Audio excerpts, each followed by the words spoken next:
큰 주제는 역사는 하나님이 경영하신다. 한 나라를 세우고 한 나라를 패하고 한 왕을 세우고 한 왕을 패하고 우리의 인생의 모든 생사화복을 주관하신 분이 바로 하나님이시다. 그 하나님의 역사 경영 속에 오늘도 예배하는 여러분들에게 하나님의 큰 은혜가 위로가 있기를 주임으로 축원합니다. 1장에서는 어떤 내용이 나왔느냐? 하나님을 온전히 섬기지 못했던 이스라엘 백성들이 바벨론 포로 잡혀가서 기약도 없는 나날을 보내면서 살게 되어지는 그 과정 속에서 이스라엘 백성들을 바벨론 지도자가 되면 무슨 생각을 하겠어요? 저들이 가지고 있던 생각, 가치관, 종교를 말살시키고 바벨론이라고 하는 거대한 나라에 흡수하도록 만들어야 될 거 아니에요. 그렇게 하려면은 저 밑에 있는 서민들이 아니라 지식 있고 똑똑하고 미래가 총명한 젊은 세대들을 인재로 써서 그래서 바벨론의 언어, 바벨론의 문화, 바벨론의 모든 습관을 그들에게 교육시켜가지고 바벨론 사람으로 만들어버려야 이스라엘 사람을 오랫동안 통치할 수 있게 되는 겁니다. 그래서 포로로 잡혀온 사람 중에서 젊은 친구들을 발탁을 했습니다. 그리고 그들에게 뭘 먹였느냐? 제사에 드렸던 고기 그리고 포도주를 먹게 했습니다. 그러니까 이스라엘 백성들 입장에서 특별히 다니엘의 세 친구들의 신앙으로는 그것을 용납할 수 있나요? 용납할 수가 없죠. 그래서 명령을 내리는 거예요. 그러니 자기들은 포로고 명령을 내린 왕은 지배자인데 포로가 그 명령을 거절한다는 것은 마치 뭐가 같다는 거예요? 나는 죽겠다는 것입니다. 그런데 하나님의 지혜가 얼마나 위대한지 그 친구들은 뭐라고 얘기합니까? 그럼 한번 시험해 봅시다. 다른 사람은 제사에 드렸던 고기를 먹고 포도주를 마시고 우리는 신앙상 그럴 수 없으니까 물과 채소를 먹을 테니 열흘 동안 한번 테스트를 해봅시다. 열흘 지나고 나면 제일 눈에 띄는 게 어디예요? 얼굴이죠. 얼굴. 탱탱하냐? 반지르르하냐? 수척하냐? 그거 가지고 눈에 힘이 있느냐? 눈이 똘망똘망하냐? 풀 죽은 눈이냐? 그걸 보고 한번 시험해 보자고요. 그래서 그때 가서도 만약에 우리의 얼굴이 깨재재하면 왕의 명령을 듣겠습니다. 그런데 절대로 그런 일은 없을 거예요. 그 믿음이 있는 거예요. 할렐루야. 그래서 10일이 지나고 나니까 정말로 고기와 포도주를 먹은 사람보다도 보기에도 부드럽고 보기에도 좋고 할렐루야. 그래서 그들은 신앙에서 승리한 줄로 믿습니다. 할렐루야. 그러니까 다니엘서 1장이 우리에게 주는 의미가 뭐냐? 우리는 무슨 생각을 하느냐? 지금 내가 처한 환경, 사건 속에서 어느 정도 믹서를 해가지고 세상도 버릴 수가 없고 신앙도 버릴 수가 없기 때문에 6대4, 5대5, 7대3 어느 정도 믹서시키면서 그래도 나는 하나님의 자녀니까 저는 믿습니다. 이런 식으로 생각하며 살아가는 성도가 많을까요? 적을까요? 너무너무 많습니다. 내가 아무리 그래도 나는 하나님의 사람이기 때문에 내 본심은 그러지 않으니까 하나님 이해하시죠? 하나님은 안 보이니까 또 그 다음에 목사님 이해하시죠? 설득하면서 이렇게 사는 사람들이 얼마나 많으냐 말이에요. 특별히 사업하는 사람들, 직장 다니는 사람들. 근데 다니엘서는 뭐라고 이야기해요? 그게 아니라는 것입니다. 시작부터 정확하게 신앙 고백을 보여주라는 것입니다. 언제 신앙 고백 보여줄 거예요? 죽었습니까? 병들었습니까? 망하십니까? 아니에요. 아무 때나 어디서나. 그러니까 지금 다니엘의 친구들은 그 상황 속에서 우리는 절대로 왕의 명령을 순종할 수가 없습니다. 왜냐? 우리는 살아계신 하나님을 믿기 때문입니다. 할렐루야. 그 신앙이 포로자들이 이런 신앙 고백을 갖고 있다. 그거 임십니다, 여러분. 그리고 2장에는 무슨 내용이 나와요? 느부갓네살이 동상의 계시를 꿈을 꿨습니다. 그 꿈을 통하여 한 나라가 세워지고 또 한 나라가 또 세워지고 이런 모든 전철 가운데 주인공은 누구나?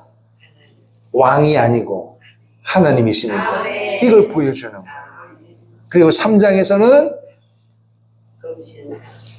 이 느부갓네살이 말 그대로 꾼 동상에 계실 대로 그 동상을 만들었어요. 어마어마한 크기로 9층 높이로 27m 되는 어마어마한 그 높이를 세워서 누구든지 거기다 뭐하라? 절하라. 절하지 않으면 죽인다. 그런데 친구들이 1장에서 보여준 대로 어느 정도 부와 명예와 권사가 돼서 이제 바벨론의 문화와 바벨론의 생각 모든 것을 알게 됐습니다. 그런데 그 친구들은 그럼에도 불구하고 절대로 동화되지 않았다는 것입니다. 그래서 신상에 절을 하는가요? 할 수가 없죠. 예수 믿는 사람은 누구 앞에만? 하나님 앞에만. 할렐루야. 이런 신앙이 여러분에게도 있기를 주의 이름으로 축원합니다. 그래서 그것이 결국은 왕에게 이게 이제 보고가 들어가서 왕이여 왕이여 왕의 그 권세 왕의 그 영광은 상상할 수 없건데 모든 사람이 절을 하는데 이 유대 사람들이 절을 하지 않습니다. 그 대표적인 게 다니엘의 세 친구를 이야기하면서 모든 사람이 왕의 권위 앞에 무릎을 꿇고 절을 하는데 어찌 포로로 잡혀온 저들이 절을 하지 않습니까? 이거는 도저히 용납해서 안 됩니다. 그러니 느부갓네살이 당연히 그렇죠. 그렇지. 그러면 안 되지. 있을 수가 없지. 잡아들여라. 그런데 느부갓네살 마음속에 무슨 생각이 드느냐? 절을 하지 않아도 자기 밑에 있는 자국민 어떤 사람들보다도 이 세 명의 친구가 똑똑하고 재능이 있고 할렐루야 하나님의 신으로 무장되어 있더라 이것입니다. 그래서 회유하잖아요. 죽이긴 아까우니 쉬운 말로 말하면 내가 다시 한번 기회를 줄 테니까 절을 해라. 절을 하면 너에게 이제까지 줬던 것보다 더 큰 부와 명예를 주는데 그거 한 번 머리 숙인다고 뭐가 되느냐. 잠깐 눈 감았다가 뜨면 되는 거 아니냐. 여러분 그렇게 생각하십니까? 그런데 오늘 주에 보면 수많은 사람들이 이렇게 생각을 해요. 신앙의 본질을 안다고 하면서도 어떤 상황, 사건에 가면은 그걸 잃어버리고 적당주의로 타협을 하더라는 거예요, 사람들이. 그래서 결국은 다니엘의 세 친구들은 어디 속에 들어갔어요? 풀무불 속에 들어가는데 왕이 얼마나 화가 났는지 평상시보다 몇 배? 7배나 더 뜨겁게 했단 말이에요. 7배나. 여러분 어릴 적에 추운 겨울날 그 아궁이 속에다가 고구마 넣고 밥 넣을 때 뜨거워요, 안 뜨거워요? 얼마나 뜨거우냐고요. 그리고 화로에다 놓고 아랫목에다 놓고 거기 있을 때 바로 들어올 때는 아이들 가까이 오게 만든가요? 못해요. 얼마나 뜨거운지 멀리서 이렇게 한단 말이에요. 이렇게. 그리고 또 잘못하다가 어느 날 갑자기 좋은 잠바 입고 갔다가 추워서 가까이 됐다가 어느 날 탄 냄새 보면 뭐가 돼요? 그렇지, 타지 옷이요. 탄다고요. 그러니까 그 7배나 뜨겁게 된 그 풀물 속에 집어넣는데도 불구하고 세상에 다니엘의 친구들은 성경의 말씀 보니까 머리털 하나. 여러분 성냥불로 머리에다가 붙이면 머리 타요 안 타요? 할아버지 쇼 밑에다 대면 타죠. 옷에다 붙이면 타죠. 볕집단에다 붙이면 집 다 타버립니다. 그거는 자연의 너무 지극히 상식입니다. 그런데 놀라운 것은 집어던진 사람들은 얼마나 뜨거웠던지 불에 타 죽었는데 그럼 불 속에 있는 사람은 흔적도 없이 다 녹아져야죠. 근데 세상에 들어간 사람은 집어던진 사람은 집어던졌단 말이에요. 묶었으니까. 집어던졌으면 누워있어야 되는데 아니 이 사람이 어떻게 벌떡 일어나더니 자유롭게 돌아다니면서 춤을 추는 거예요 이렇게. 할렐루야. 그런데 3명이 아니라 4명입니다. 하나님께서 하나님의 살아계심을 불신자들에게 친히 보여주신 줄로 믿습니다. 할렐루야. 나오라 그랬더니 불 속에서 나오는데 세상에 옷도 하나도 안 타고 머리도 하나도 안 타고 아멘. 그야말로 겉과 속이 완벽하게 아멘. 할렐루야. 그러니 느부갓네살을 비롯한 모든 우상 숭배하는 사람들이 얼마나 기겁을 하겠습니까? 아멘. 혹시 오줌 싼 사람이 있는지 모르겠어요. 야, 이거는 있을 수가 없는 일이 벌어진 거예요. 할렐루야. 하나님의 살아계심이 오늘도 우리 가운데 반드시 그렇게 일어날 줄로 믿습니다. 할렐루야. 그렇게 되어지면은 느부갓네살은 뭐라고 고백해요? 야, 너희들이 믿는 하나님이 진짜구나 이렇게 고백했음에도 불구하고 그들을 가까이 하면서 야, 내 밑에 있는 신하들이 있긴 있는데 다 굽신굽신거리고 내 비를 맞추는데 너희들은 목숨 걸고 신앙 지키는 거 보니까 너희 참 대단하다. 너희가 믿는 하나님이 뭐냐? 너희들이 신이 있는데 내가 이 나라를 다스리면 얼마나 힘이 되는지 모른다. 그러므로 좀 도움을 다오. 이렇게 개인 교습을 받을 수 있잖아요. 그런데 어찌 된 일입니까? 하나님을 모욕하고 하나님을 멀리하고 교만하더라는 거예요. 결국 2장에서 머리는 금이요 가슴과 두 팔은 은이잖아요. 뭐라고 말씀했습니까? 그리고 그 금나라가 바벨론이 위대해도 얼마 지나지 않아서 금보다 못한 은의 나라에 의하여 금나라 바벨론은 멸망을 당할 것입니다. 하나님이 다니엘을 통한 말씀하셨잖아요. 그러면 사람이라면 그 소리를 귀담아 듣고 뭔가를 기대해야 될 거 아니겠어요. 근데 하나님이 본성적으로 하나님이 없으니까 하나님이 싫어하는 일을 골라서 할 거 아니겠어요. 그래서 결국은 느부갓네살이 4장에서 보니까 어느 날 갑자기 그 보호자, 그 왕의 자리에서 내려나서 7년 동안 소처럼 이슬을 맞으면서 사람이지만 사람이 아닌 짐승처럼 살게 되어지는, 결국 하나님의 예언대로 되어지는 것입니다. 그래서 다니엘서 총 주제가 뭐였어요? 역사의 경영은 하나님이시다. 하나님에 의하여 역사는 움직인다는 것입니다. 그 위대한 바벨론의 느부갓네살도 7년 동안 그 권세에서 내려오니까 짐승처럼 살게 되어지는 거예요. 오늘 5장에는 뭘 이야기하느냐? 결국 그 찬란했던 금나라 바벨론 느부갓네살도 하나님의 역사 속에서 누구도 거절할 수 없는 죽음 앞에서는 예외가 아니더라는 것입니다. 그래서 느부갓네살이 죽고 오늘 5장에 보니까 벨사살이 나옵니다. 느부갓네살의 손자입니다. 그러니까 벨사살이 손자면 할아버지가 왕이었을 때 대단했던 부귀, 영화, 다니엘 이런 전체적인 돌아가는 것을 알았을까요? 몰랐을까요? 당연히 알았고 보았을 것입니다. 그런데 지금 1장에서 벨사살이 뭘 하고 있느냐? 귀족 1000명을 놓고 큰 잔치를 베푼 거예요. 근데 여러분, 분명히 동상에 계셔서 뭐라고 하느냐? 금나라는 은의 나라로 멸망하고 은나라는 노새 나라의 멸망을 당하고 이게 하나님의 계획입니다.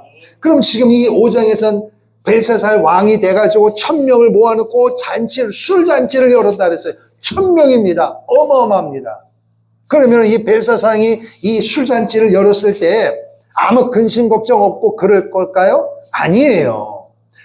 느부갓네살이 화려한 건축을 통하여 공중정원을 통하여 그 자신의 위엄을 뽐냈는데 그 왕이 맥없이 죽었단 말이에요. 그러다 보니까 그 다음 나라가 은나라가 뭐예요? 메데 파사잖아요. 그래서 지금 메데와 페르시아가 연합군이 이 바벨론을 침략하려고 지금 연합군으로 오고 있는 거예요. 둘러싸고 있는 거예요. 이 바벨론 성을 둘러싸고 있는 거예요. 그러면은 적대가 쳐들어오는 와중이면은 신하들을 모아놓고 어떻게 할 거냐 이렇게 해야 되는데 지금 무슨 짓을 하고 있어요? 술잔치를 여는 거예요. 술잔치를. 왜요? 자기가 어릴 적에 보니까 할아버지 느부갓네살이 보니까 이 바벨론 성이 얼마나 거대한지 들으셨죠? 난공불락인 것처럼 어느 누구도 뭐 눈을 띌 수 없는 그 성인 거를 어릴 적부터 본 거예요. 이야, 대단하다, 대단하다. 그리고 자기가 할아버지, 아버지 뒤를 이어서 왕이 됐으니 이게 뭐 무너지겠습니까? 그렇게 생각을 하고 술잔치를 열었어요. 근데 문제는 뭐냐? 단순한 술잔치가 아니라 여러분, 성경은 술 취하지 말라 그랬습니다. 그러니까 어떤 사람은 뭐 먹지 말라고 하는데 여러분, 술은 보지도 말고 먹지도 말고 취하지도 말아야 돼요. 근데 일단 보면 선악과라, 보면 먹고 싶고, 일단 먹으면 부셔라 부셔라, 네가 이기나 내가 이기나 보자, 응 하면서 움직이면서 콧노래 부르면서 다 나와 하면서 막 지나가서 행패 부리고 아무데나 오줌을 쉬하고, 그죠? 또 잘못한 사람은 지나간 사람 시비 걸고 유리창 깨서 다음날 칭칭 감고, 이런 일들이 비일비재해요. 맞아요? 틀려요?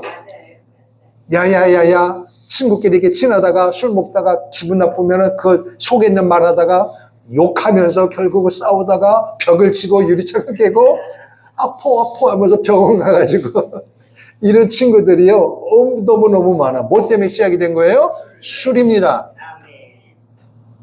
그런데 술을 마시려면 뭐가 필요해요?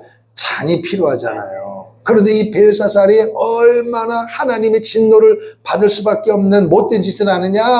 술을 마실 때 보니까 어릴 적부터 봤잖아요. 할아버지 느부갓네살이 예루살렘을 침공해서 그 속에 있는 젊은 친구들 데려오고 특별히 성막 안에 있는 기구를 다 가지고 뺏어왔잖아요.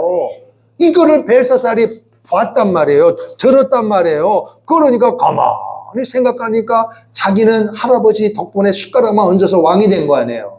그러니까 자기를 드러내기 위하여 저 이스라엘 예루살렘을 침공했을 때 가지고 왔던 그거 가지고 와라.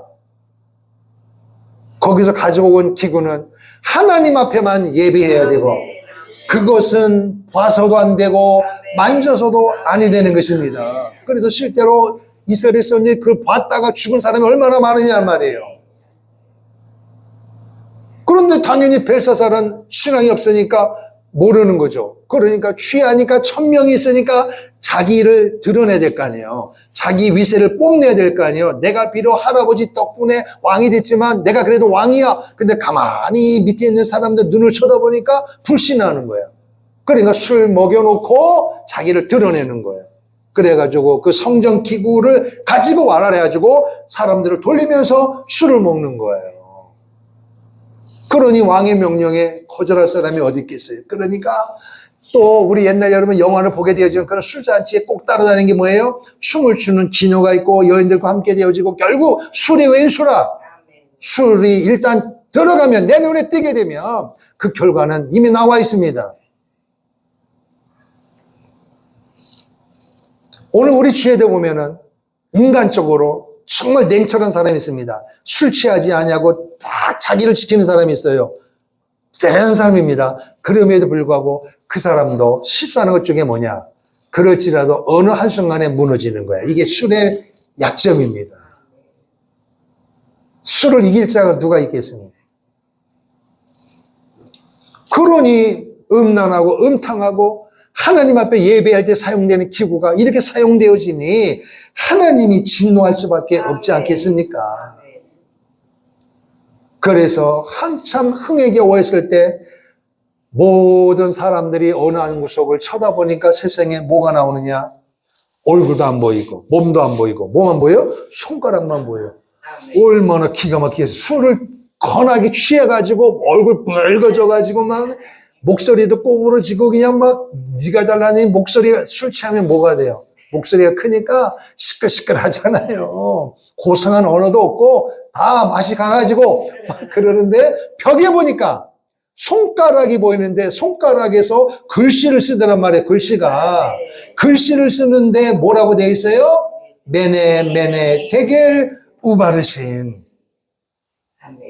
무슨 뜻인지 알 수가 있느냐 말이에요. 그러나 무슨 뜻인지 몰라도 그걸 보면 사람들이 기쁨이 있겠어요? 사지가 펄펄 떨리겠어요? 그럼요. 그래서 오늘 뭐라고 얘기해요? 6절에 보세요. 6절 다니엘서 5장 6절에 보니까 5절에 그때의 사람의 손가락들이 나타나서 왕궁 촛대 맞은편 석회벽에 글자를 쓰는데 왕이 그 글자를 쓰는 손가락을 보는 거예요. 사람이 보여야 되는 손가락만 보니까 얼마나, 이게 상상해 보세요, 여러분. 이게 이렇게. 그래서 6절에 뭐라 그랬어요? 이에 왕이 즐기던 얼굴빛이 변하고 그 생각이 번민하여 넓적다리 마디가 녹는 듯하고 그의 무릎이 서로 부딪힌지라. 상상이 되세요? 여러분 이런 거 경험해 보셨어요?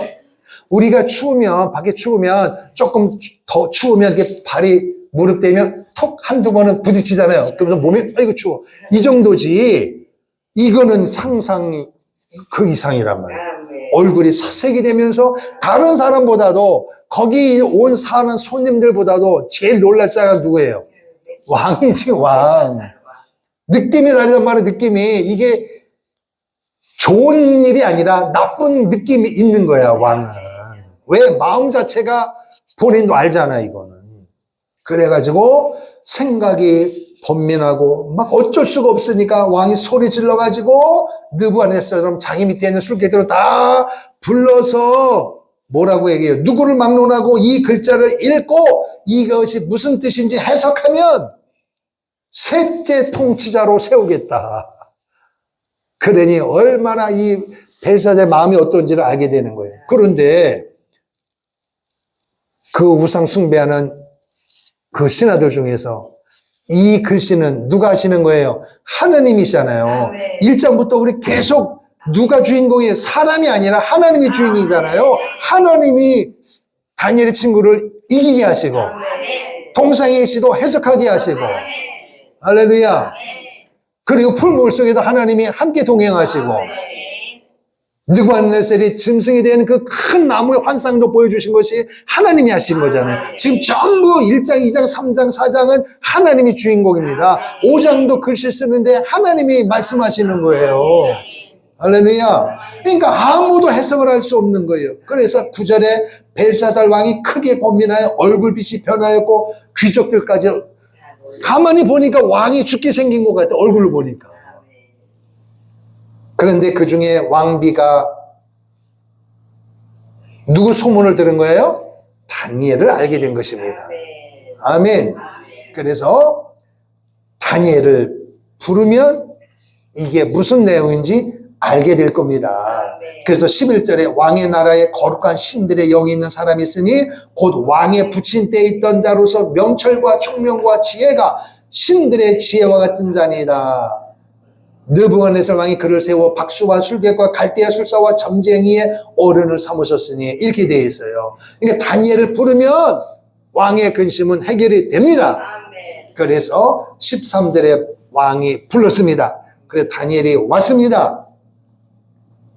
이 글씨가 무슨 뜻이냐? 해석하라.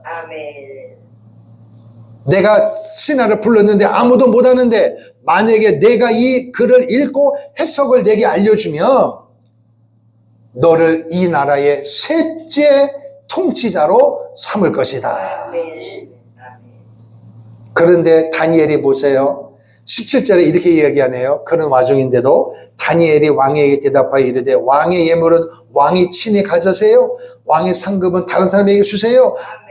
나에게 셋째 치리자로 삼지 않아도 그 부한 명예를 주지 않아도 내가 왕을 위하여 이 글을 읽고 해석을 하겠습니다. 너무 멋있지 않아요? 할렐루야.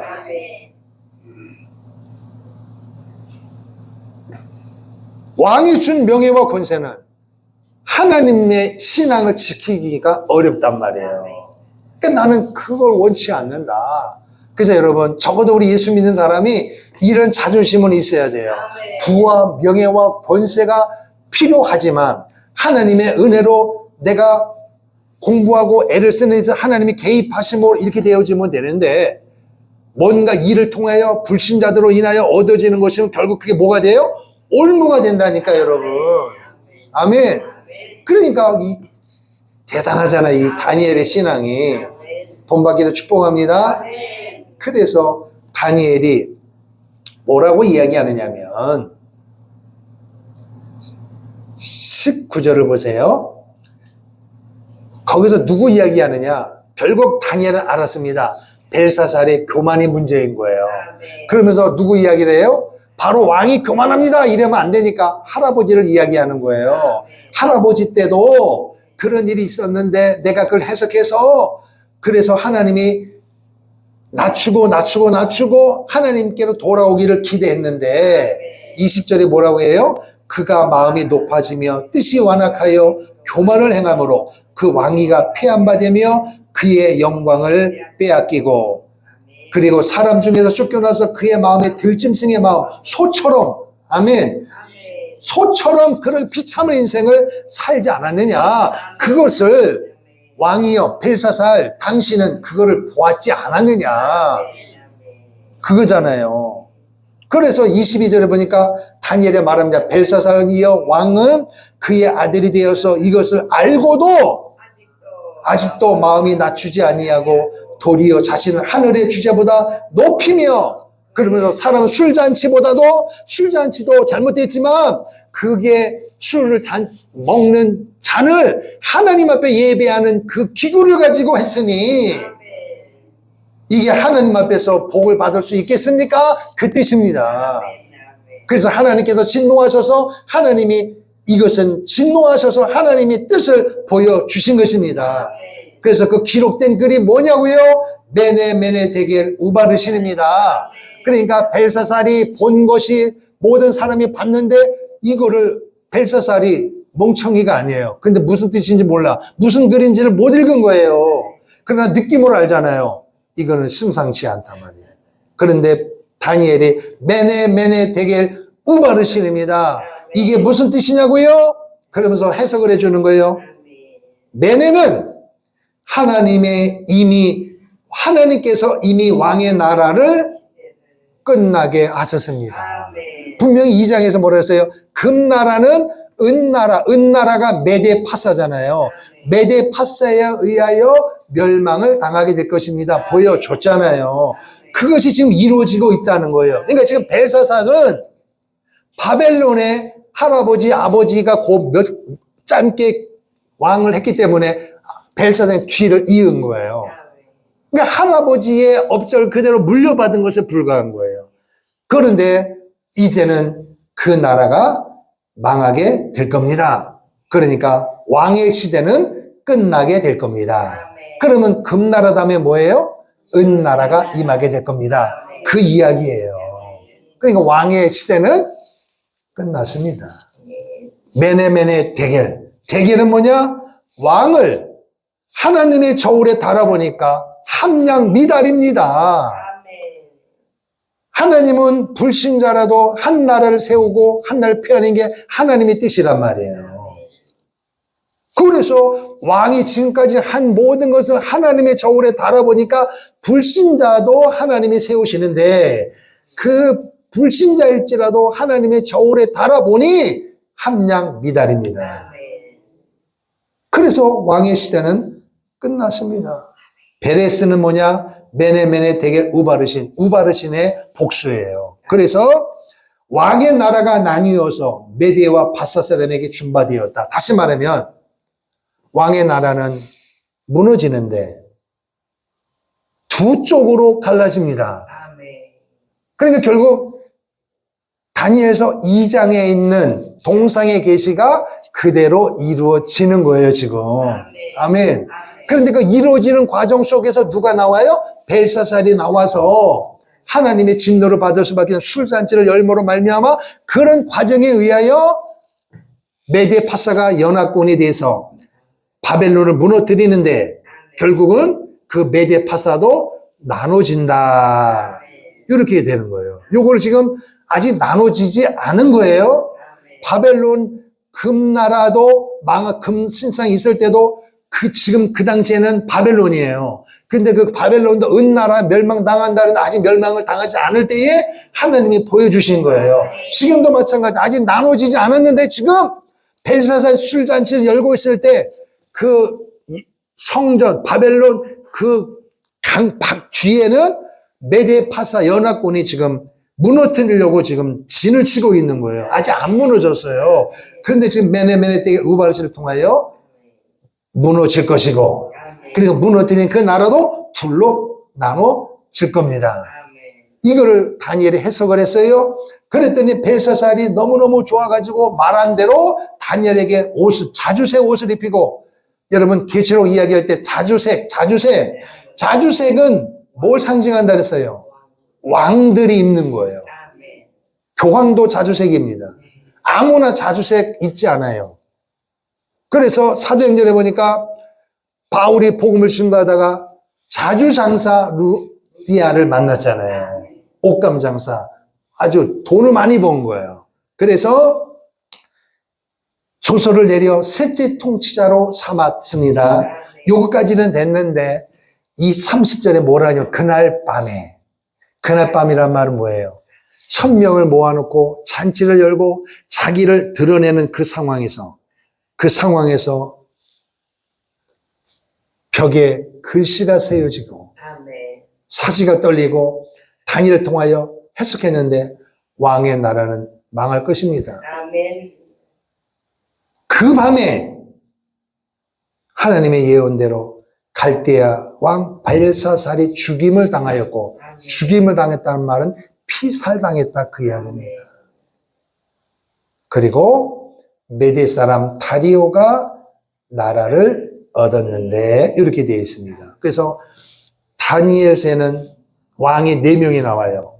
느부갓네살, 벨사살, 다리오, 고레스 이렇게 됩니다. 그 시대에 활동하던 위대한 지도자가 누구예요? 바로 다니엘입니다. 그 4명의 지도자가 정권이 바뀌는데도 불신자 속에서도 털어도 먼지가 안 나올 정도로 하나님 앞에 불신자들에게도 정확하게 인정받았던 자가 다니엘입니다. 다니엘의 뜻이 뭐예요? 하나님이 나의 재판관이다. 그러니까 오늘 여러분 뭘 생각해요? 내가 부자가 되면, 내가 건강하면, 내가 공부 잘하면 내가 하나님 앞에 교회 앞에 이렇게 헌신하겠습니다. 절대로 그것은 뻥입니다. 그런 환경이 아니었을 때 하나님을 섬길 수 있어야 그 기도 제목대로 하나님 환경을 바꿔주는 거지. 작은 일에 충성하지 않으면서도 나는 크게 한방하겠습니다. 절대로 그런 일은 일어나지 않습니다. 지금 다니엘을 보시란 말이에요, 여러분. 그야말로 사람들이 그러죠. 이름을 쓸 때는 이름의 뜻이 있잖아요. 그러면 이름대로 살지 못하면 뭐라 그래요? 야야야 너 이름값 좀 해라. 근데 지금 다니엘이 이름값 하고 있죠? 그 이상을 하고 있는 거야. 그 이상을. 하나님이 나의 재판관이다. 피로 보라고. 이런 불합리한 상황에도 하나님은 내 편이란 말입니다. 할렐루야. 여러분 다니엘이 되길 원하십니까? 이 시대의 다니엘이 되길 원하시며 그의 이름처럼 하나님이 내 인생의 재판관임을 믿고 사소한 그런 사건 상황 속에서도 하나님을 높이라는 것입니다. 쩔쩔매거나 타협하거나 하지 말고. 그러면 여러분 이 바벨론이라고 하는 나라는 거대한 고딕 양식이고 공중정원 7대 불가사의 중에 하나가 있고 그리고 그 주위에 강이 흐르고 있습니다. 그러니까 강이 흐르려면은 그 강 안에 성이 있으니까 그 성을 무너뜨리려면은 강을 넘어야 될 거 아니에요. 근데 강을 넘는 게 쉽겠냐고요. 그래서 유프라테스 강에서 물이 흘러가는데 결국 이 메디파사가 이 무너뜨리는 방법이 뭐냐? 모든 사람들이 저 성은 절대 무너지지 않는다. 그런데 기가 막힌 거예요. 사람이 살 때는 뭐가 필요해요? 물은 절대로 필요하지 않은 물을. 그러니까 식수도 공급해야 되니까 이 물의 근원을 끄는 거예요.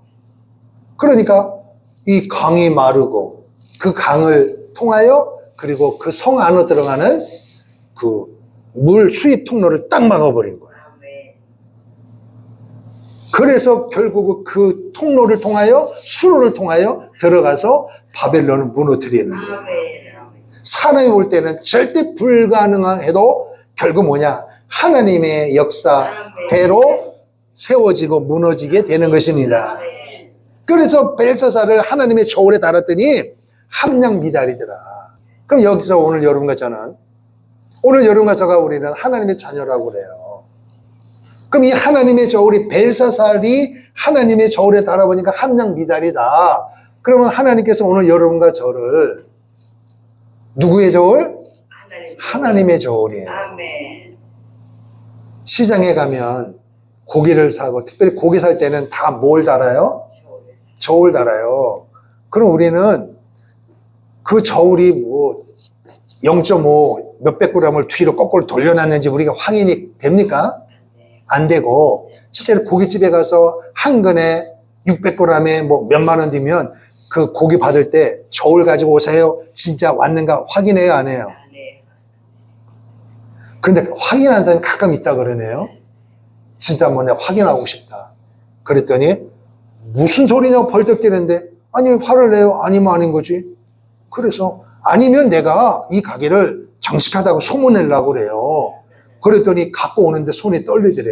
보니까 200g이 빠진 거야.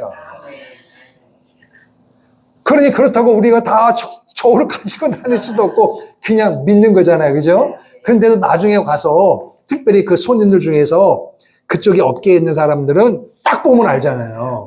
그러면은 뭐 먹고 나서 뭐라 그래요? 다시는 여기 오지 마자. 그 얘기는 뭐예요? 속였다는 거지. 자기가 20, 30년 했는데 딱 보면 몇 그램인지 아는데 이건 아니다.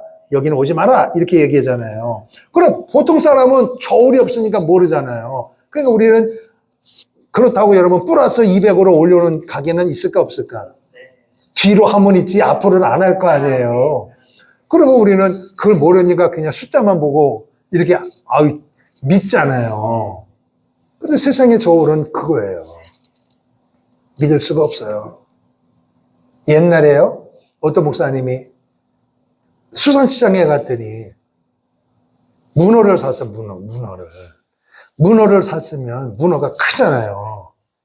그러면은 그 플라스틱 담으면 그 무게까지 나올 거 아니에요? 근데 사실 그게 얼마가 돼요?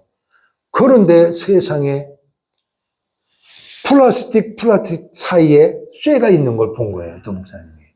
그걸 다니까 무게가 나올 거 아니에요. 그래서 이거 빼줘 그랬더니 이거 뺀 적이 없대. 그래갖고 막 실랭이 하다가 세미하게 목사님 그걸 아무도 못 본 거예요. 그걸 딱 찾아낸 거예요. 그래갖고 그 가게에서 안 산 거예요. 그러니까 세상의 저울은 속고 속이는 겁니다. 그러나 하나님의 저울은 절대로 속일 수가 없어요. 하나님의 저울은 지금 보세요. 벨사살이 불신자예요. 그러면 불신자만 나는 게 아니라 믿는 자도 단단 말이에요. 그러니까 하나님의 저울은 믿는 자든 믿지 아니한 자든 모든 사람이 하나님의 저울 속에 달아요. 그래서 하나님의 저울에 달아서 함량 미달이면 결국 함량 미달은 다른 말로 말하면 절대로 천국 못 간다는 거예요. 하나님의 저울에. 그러면 오늘 여러분과 저는 구원받았으면 하나님의 저울에는 합격이 됐죠. 그럼 하나님의 저울에 합격이 되면 그때부터 주님 날에 들어갈 때까지 하나님의 저울에 계속 합격이 돼야지. 구원받았다고 그냥 직분 받았다고 내 마음대로 살게 되어지면 돼요, 안 돼요? 그건 망하는 거예요. 이 말은 천국 가는, 지옥 간다는 말이 아니라 구원받았기 때문에 천국은 가지만 상급에 치명타가 있다는 것입니다. 믿으면 천국은 가는데 믿고 난 그때부터 지옥과 같은 인생을 살게 된다는 거예요. 하나님의 저울에 합격이 안 되면. 그럼 믿든 아니 믿든 하나님의 저울에 합격하게 되는 제일 중요한 기준이 뭐냐? 예수입니다. 예수. 주 예수를 믿으라. 그러면 너와 네 집이 구원을 받는다. 그러니까 하나님의 저울의 기준은 뭐냐? 예수 그리스도의 이름이에요. 예수 그리스도의 이름은 부자나 가난한 자나 건강한 자나 연약한 자나 어른이나 아이나 예수를 믿어야 구원을 받는 것입니다. 거기에 지혜, 지식, 명예, 권세, 나라, 왕 아무 소용이 없어요. 단 하나예요. 예수님이 나 대신 십자에 못 박혀 죽으심으로 내 인생의 주인입니다. 이거를 고백하는 사람은 하나님의 저울에 합격이 되는 것입니다. 할렐루야. 그래서 성경 에베소서에는 뭐라고 이야기하느냐? 한번 보세요. 에베소서 2장. 에베소서 2장 1절, 2절 시작. 그는 허물과 죄로 죽었던 너희를 살리셨도다. 그때 너희는 그 가운데서 행하여 이 세상 풍조를 따르고 공중의 권세 잡은 자를 따랐으니 곧 지금 불순종의 아들들 가운데서 역사하는 영이다. 그러니까 예수 믿지 않는 사람은 공중권세 잡은 사탄의 종이라는 것입니다. 그가 대통령이든 별 4개를 달았든 노벨 평화상을 받았든 세계를 움직이는 재벌이든 어떤 사람이라도 예수를 믿지 않으면은 그 사람을 잡고 있는 권세가 누구냐? 사단이라는 것입니다. 여러분과 저도 너희가 전에는 그렇게 살았다는 것입니다. 다시 말하면 감옥에 죄 짓고 간 그 사람들만이 죄가 아니라 세상의 법에 걸리지 않아서 이 세상에서 윤리적으로 도덕적으로 남에게 도와주고 섬기고 구제하고 별 일을 다 했을지라도 그리스도를 믿지 않는 사람은 전부 다 그 사람을 잡고 있는 게 뭐냐? 사단이라는 거예요. 불순종의 영이라는 것입니다. 우리가 그렇게 인생을 산 거예요. 그런데 예수님이 십자가에 못 박혀 죽으심으로 그 사실을 믿는 자는 그 자리에서 진노의 자녀여서 진노의 자녀, 불순종의 자녀에서 하나님의 자녀, 하나님의 영으로 할렐루야 자리매김했다. 할렐루야 신분이 변화됐단 말이에요. 몸뚱아리는 그랬지만 신분이 변해. 신분 종이 아니라 자녀라는 거예요. 이스라엘 백성이 애굽에서는 종입니다. 바로의 종, 바로가 마귀를 상징하는 거잖아요. 그 사람이 그대로 광야로 나왔습니다. 불평불만했던 그 사람이, 그러나 그 사람은 하나님의 자녀입니다. 아멘. 그런데 우리는 성경을 통해서 알지만 나왔지만 말과 행동이 변화돼야 안 돼요. 변화 안 되니까 하나님께 뭘 줬어요? 십계명을 주고 율법을 주고 성막을 주고 하나님의 종을 붙여줘서 제사를 통하여 너가 이제 하나님의 저울에 합격해서 이제는 하나님의 저울에 합격한 하나님의 자녀다운 삶을 살고 생각을 하고 말을 하고 그러기 위하여 지도자를 통하여 예배를 통하여 말씀을 통하여 삶이 바꿔져라. 할렐루야. 그러니까 언제 어디서나 누구든지 아무 때나 모든 사람에게 공정하게 주는 하나님의 저울은 예수 그리스도십니다. 그래서 나중에 이 세상의 모든 것이 무너지고 나서 영원한 천국과 지옥에 갈 때에 결국 예수 그리스도를 믿고 구원받은 사람은 주님이 오실 때 부활되든지 휴거되고 7년 되고 하는 때 또 휴거가 되고 예수 믿고 마지막에 7년 되고 하는 끝나고 백보자 심판에서 하나님께서 심판할 때에 이미 예수 믿는 사람은 이미 정해진 것입니다. 그때는 믿지 않는 자가 창조되어 다 살아나는 거예요. 살아나는데 거기에 보면은 윤리적으로 도덕적으로 깨끗한 사람이 있어요, 없어요? 부지기수입니다. 그럴지라도 그 사람들을 천국으로 보내는 게 아니에요. 그때 하나님의 저울은 딱 하나입니다. 너 살아있을 때 예수 그리스도 믿지 않았지? 이미 답은 나왔습니다. 아이고 나는 그래도 나라를 위하여 내 전 재산을 헌신했고 학교를 세우고 뭐 하고 그랬을지라도 통과 안 됩니다. 하나님의 저울은 예수 그리스도십니다. 할렐루야. 구원입니다. 구원. 우리가 믿기 전에는 그런 인생이었는데 바로 느부갓네살처럼 벨사살처럼 그런 인생이었고 비록 여러분과 제가 그 사람들처럼 명예 권세는 없을지라도 예수 안 믿는 것은 동일하다는 것입니다. 근데 하나님께서 하나님이 이처럼 사랑하사 독생자를 주셨으니 이처럼이 뭐예요? 돈, 명예, 권세가 아니라 이 세상의 모든 것을 줘도 바꿀 수 없는 어떤 것과도 다 합쳐도 바꿀 수 없는 예수를 줬다는 것입니다. 그 예수의 이름의 저울을 그 저울에 앉아있는 사람은 누구든지 멸망치 않고 구원을 받는다. 할렐루야. 오늘 여러분과 제가 그 은혜의 복을 받은 줄로 믿습니다. 아멘. 그러면 믿든 안 믿든 모든 사람에게 적용되는 하나님의 일차적인 조언이 예수 그리스도의 신앙 고백입니다. 구원입니다. 그럼 오늘 여러분과 저는 이미 거기를 통과했다면, 그러면 이게 만약에 통과됐다면 우리가 사업을 하고 목회를 하고 모든 면에서 믿지 않는 사람보다 모든 면이 월등해서 뛰어나서 그들에게 부러움이 대상해야 되는데 현실은 그렇지 않단 말이에요. 그럼 어디 문제가 있는 것입니까? 믿는 사람에게 주어지는 하나님의 조언 두 번째 테스트가 뭐냐? 믿음입니다. 인자가 올 때에 믿음을 보겠느냐? 그리고 사도행전의 그 뒤를 보세요. 역사를 보세요. 히브리서를 보세요. 가는 곳곳마다 핍박과 환난과 기근이 있어도 요한계시록 2장 3장에도 보면 예수 믿는 것 때문에 교회 다닌 것 때문에 말할 수 없는 고통을 당해도 그 사람들이 우상 숭배하지 아니하고 끝까지 지킬 수 있었던 힘이 뭐냐? 믿음입니다. 거기서 말하는 믿음은 뭐냐? 여러분과 제가 늘 말하는 믿습니다. 그걸 아니에요. 믿습니다가 믿음이 아니에요. 어떤 사건, 상황 속에서 내가 말하고 고백하고 행동하는 그게 믿음이에요. 내가 지금 이러지라도 그거 아니에요. 구원받은 믿음은 있지만 상급을 받을 수 있는 믿음, 세상을 변화시키는 믿음은 함량 미달인 것입니다. 그 믿음이 있어야 돼요, 우리가. 오늘 이 시대에 필요한 게 바로 그 믿음입니다. 구원받는 믿음이 아니라 세상을 변화시키고 지금 다니엘서 1장, 2장, 3장에서 계속해서 하나님께서 다니엘과 친구들을 보여주는 거예요. 얼마나 큰 환난입니까, 여러분? 이렇게 생각하는 분도 있을 거예요.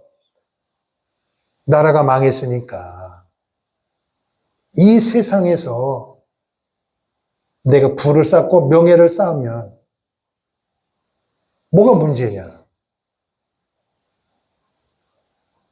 부모님들이 신앙을 엉터리에 해서 우리 젊은 세대가 이 고난을 당한 것도 부모님 세대 탓 아니냐? 그래서 부모님 어차피 사실 날이 얼마 남고 우리는 오랜 세월이 남았으면은 우리가 어떻게 이렇게 살 수 있냐? 이 다른 세상에서 내 꿈을 펼쳐야 된다. 세상으로 볼 때 아무 문제가 없는 거예요. 그러나 주님 앞에서가 아니라는 거예요. 그러니까 다니엘의 친구들이 이걸 우리에게 모범으로 보여준 겁니다. 이런 고난과 사건 상황 속에서 예수 믿는 사람들이 어떻게 대처해야 되고 어떻게 말을 해야 되고 어떻게 행동해야 되는지를 정답을 보여준 것입니다. 성경은 성경이고 나는 나다. 그런 말도 안 되는 소리 하지 말란 말이에요. 여러분의 경험과 성경이 비교가 됩니까?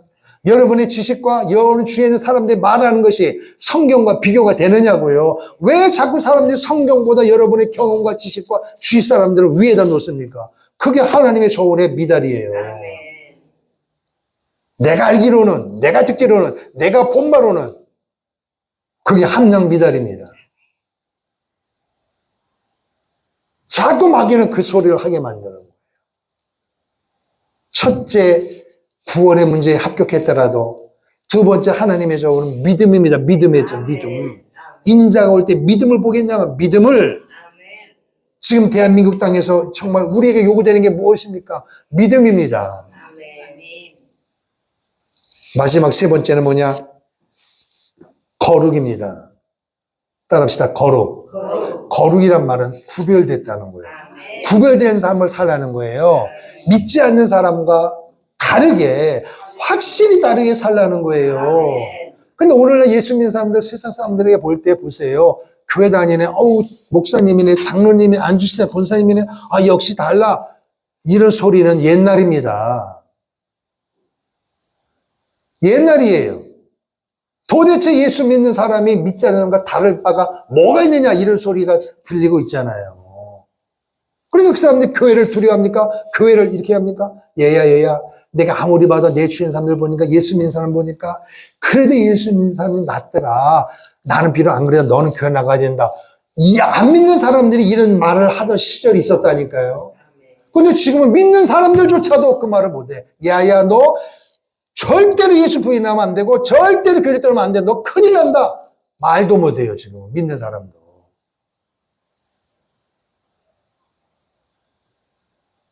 말도 못한다니까 믿는 사람조차도.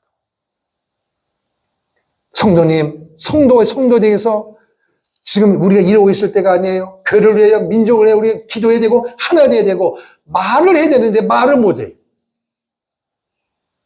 꿀 먹는 벙어리가 되고 있습니다. 어디 문제가 있습니까? 구별의 문제가 있는 거예요. 구별. 도대체 구별된 게 없어요. 제일 나타나는 게 뭐냐? 주일날 예배당에 오는 거예요.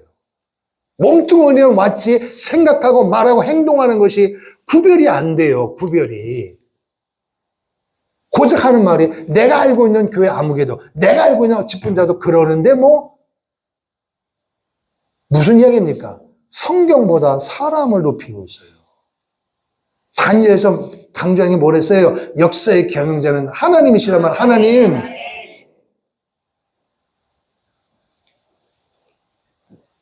그럼 구별된 1차적인 징조가 뭐예요? 주일성수죠. 11조죠. 그리고 내 몸뚱아리가 뭐냐? 성령이 거하는 전이다. 그러니까 내 몸을 잘 관리하고 간수하고 세상에 술 취하지 말고 명예 취하지 말고 하나님의 높이심을 받아 누리되 교만하지 말고 지금 계속 벨사된 뭐라는 뭐예요? 너 할아버지 너머에서 보았지 않느냐? 교만하다 그렇게 된 거야. 그럼 왕이 그걸 봤고 들었음에도 불구하고 왕도 교만하면 똑같이 망하는 겁니다. 그걸 지금 말하고 있는 거예요. 그럼 오늘 우리는 뭐예요? 너 예수 믿는다고 교만하지 마라. 너도 교만하면 구원은 뺏을 수 없을지라도 너의 인생 가운데 나의 간섭은 없다. 네 마음대로 살아봐라. 그러니까 예수 믿는 사람들이 기도해도 소용없고 예배해도 소용없고 교회 가도 소용없어? 하나님의 진노를 받을 생각과 말을 아무 두려움도 서슴 없이 말을 내뱉고 있어요. 누가? 믿는다고 하는 사람들이. 하나님 앞에 해야 할 말이 있고 하지 말아야 할 말이 있어요. 내가 믿음이 없다고 다 믿음이 없는 것입니까? 내 생각이 잘못됐다고 다 다른 것입니까? 아니라니까요, 여러분. 기준은 내가 아니고 사람이 아니고 기준은 성경입니다. 성경. 다 그러는 거야. 뭐가 다 그래요? 성경은 그렇게 하란 말을 한 적도 없는데. 그러니까 구별에서 문제가 생기는 것입니다. 구별.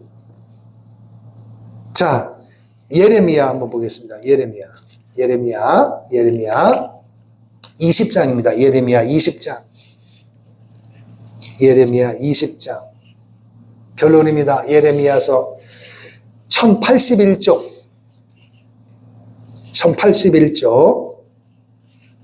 예레미야 20장 7절에서 9절입니다. 1081쪽.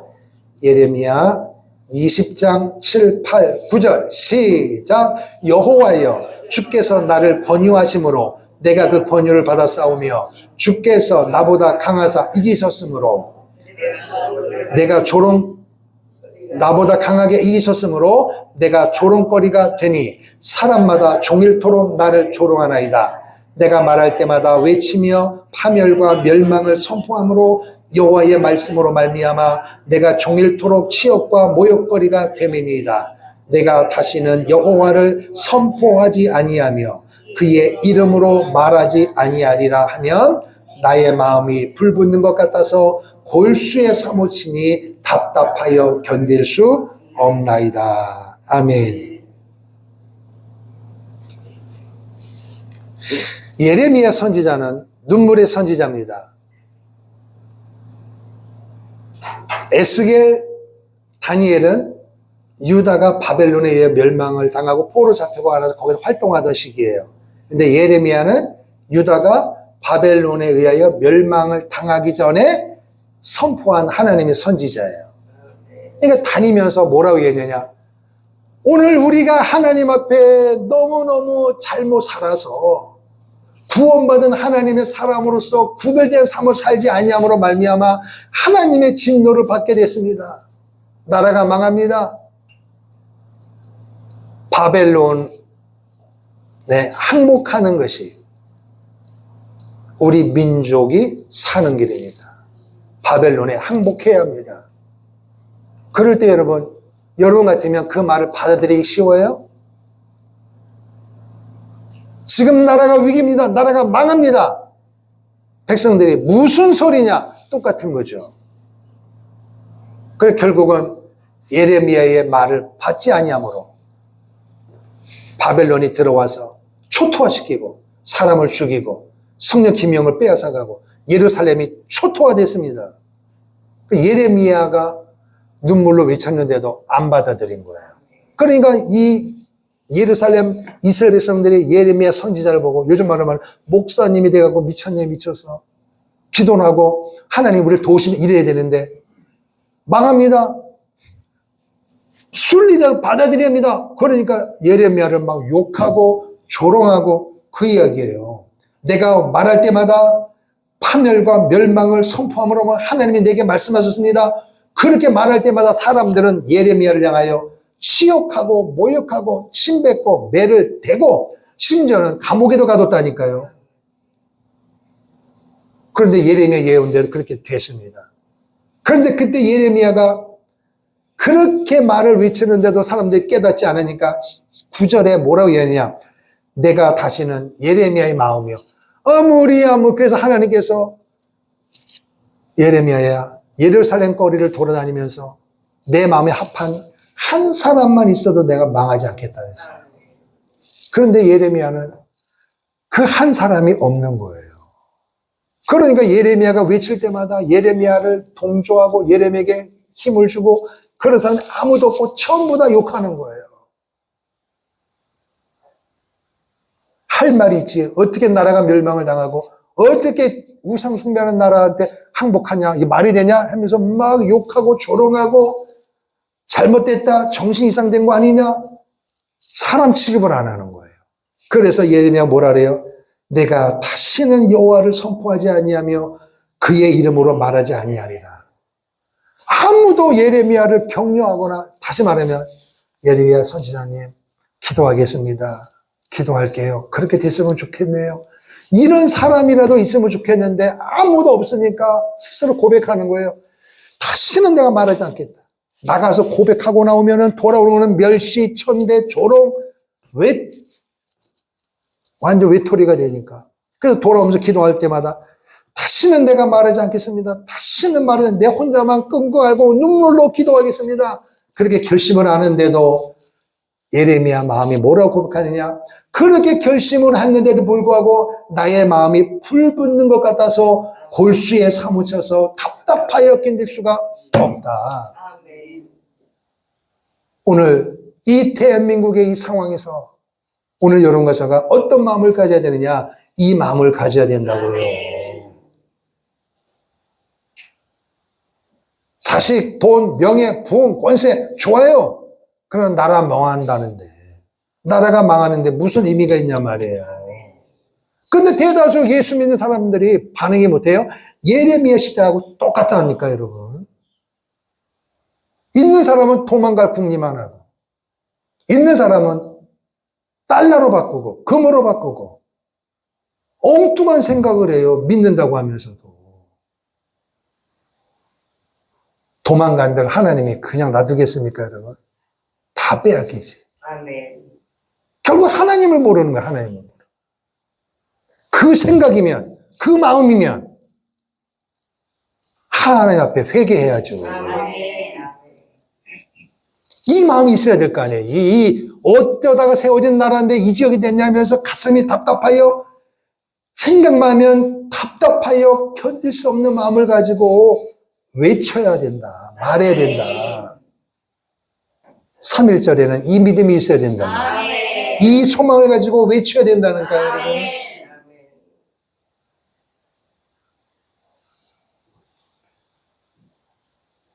오늘 이 예레미야의 심정이 바로 이거예요. 그래서 결국 바벨론은 이 사회에 나온 대로 무너졌습니다. 메데 파사에 의하여. 그런데 요한계시록에 보면 눈에 보이는 바벨론은 그때 무너졌습니다. 그런데 요한계시록 17장, 18장에 보면 무너졌도다 무너졌도다 큰 성 바벨론이요 이렇게 돼 있어요. 거기 나온 바벨론은 눈에 보이는 건물이 아니라 세상의 하나님의 역사와 정면으로 도전하는 반대쪽에 있는 총 집합지를 말하는 거예요. 결국은 망한다니까 여러분. 결국은 그리스도가 승리하는 겁니다. 오늘 세상에 믿지 않는 사람들이 꿈을 꾸고 살아가는 그 바벨론의 그늘, 문화 너무 멋있어요. 선악과처럼 달콤합니다. 보기만 해도 흠뻑 빠질만해요. 근데 빠지면 이미 망하는 거예요. 술도 마찬가지인 것처럼.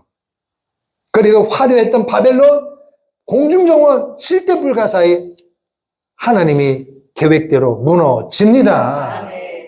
그러면은 과거에도 지금도 영원토록 변함없는 하나님의 진리의 말씀 앞에 사는 여러분과 저는 주님이 앞에 우리는 서게 될 것이고 주님의 이름으로 우리는 부활이 될 것입니다.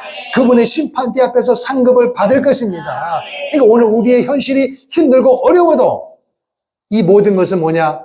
하나님이 내게 주신 상급을 받을 수 있는, 일할 수 있는, 순종할 수 있는, 충성할 수 있는, 섬길 수 있는 재료인 줄로 믿고 믿음의 저울, 거룩 구별의 저울에 합격하는 은혜가 있기를 주의 이름으로 축원합니다.